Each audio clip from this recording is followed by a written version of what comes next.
Hey guys, it's Perry Angela Wickham and Kathy Alba of BlueBonnetLove.com, and we are back on the road again after taking a break, coming off the road for Easter weekend. Today is Monday, March 28th, 2016. Ooh, I bet you that wind is hitting the microphone too. We left Land Passes, Texas about 11 o'clock this morning. We headed west to San Saba on FM, I believe it was FM 580. I know it's called Nix Street coming out of Land Passes, and that's spelled Nix, N-I-X. Anyhow, we took the drive to San Saba, and we actually, again, ran into some wildfowl. Actually, it was an emu farm along the way, and thank goodness the emus were behind the fence. So we had a lot of fun with them as well. But, we kind of saw bluebonnet spotty along the way. We actually made it all the way to Cherokee. We did not take Highway 16 back down into Llano. We're going to catch that another day. So instead, we continued on FM 501 on the way to Pontotoc. And although you saw bluebonnets along the way and everything, it was kind of spotty until you got to where we are now. And I would say we are probably, what do you think, 5 miles? We're 5 to 10 miles from the town of Pontotoc, so we highly recommend the south end of FM 501. If you get to Pontotoc off of Highway 71, come back onto 501 for about 5 to 10 miles, and once you hit that spot, I don't think there's really any much reason to go on into Cherokee unless you're trying to make a loop.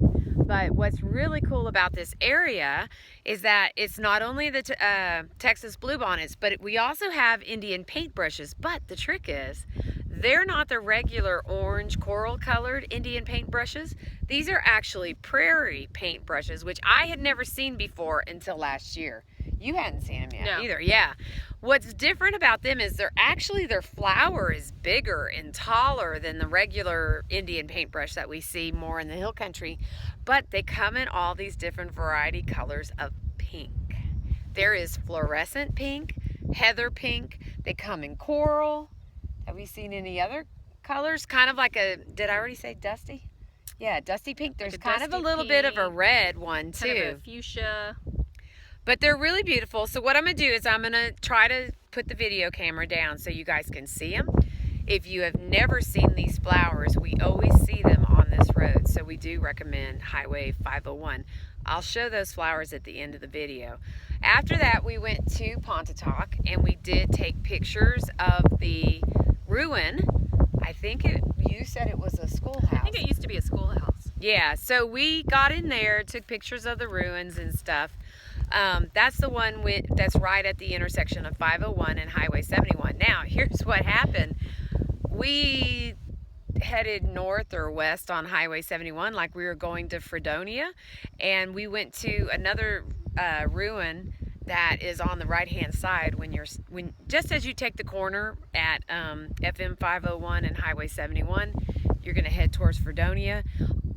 Right in town on the right-hand side, there used to be a ruin. Well, we got there and it's all come crashing down. They crumbles. They had some very high winds about 2 weeks ago.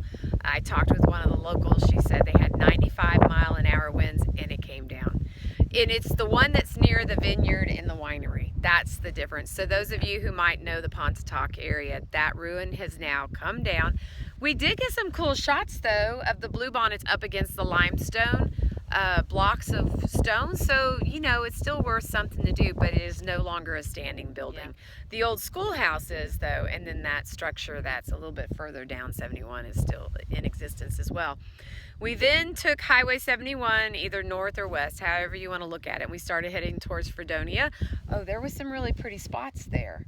Yeah, towards the end. And we turned around at some, like, quarry or something as we got further down the road. I think there was some paintbrush out there too. There was paintbrush, but there was that one spot where the bluebonnets were really nice. Oh, they yeah, were really, yeah. It was like the red dirt. Right, and they were like really thick up right. on the... So that was nice. And then we turned back around and came back into Pontotoc, and then we came back up FM 501 again, and this is where we're going to take our sunset shot, if you can't tell by the light. So we're gonna wrap this video up really quick so we can get to our cameras and start shooting. But yeah, I highly recommend this part of 501. As I said, take it from Highway 71 north of Pontotoc, go about 5 or 10 miles down the road, and that's pretty much all you need to do, unless you want to continue to Cherokee and then come down south Highway 16 towards Llano. So that wraps it up for this day. I'm looking at, we're starting another frolic because now we are going to stay higher in the hill country, more the northern reaches, which would be Mason, Llano, San Saba. That's the only car that's passed by in the last 30 minutes, and of course it comes when we're taking a video. So we're staying in those northern reaches of the Texas hill country. We'll try to get up to Brady as well. So that's it for tonight. Anything else that we needed to tell them? No. We're of course looking around for birds and all that stuff. So I'll show you guys a video of just how pretty. That's the pretty rose colored one. Yeah, this is kind of a rose colored one. And I'll try to get the, sorry that I'm banging everything around. But that is how they look. And so they're so much taller, so much feathery, more feathery than the regular Indian paintbrush. So if you've never seen those before, definitely hit this road. In this part of Texas, that's where they grow a lot. So we will see you guys later. We're going to get to shooting right now. Talk to you. Bye-bye.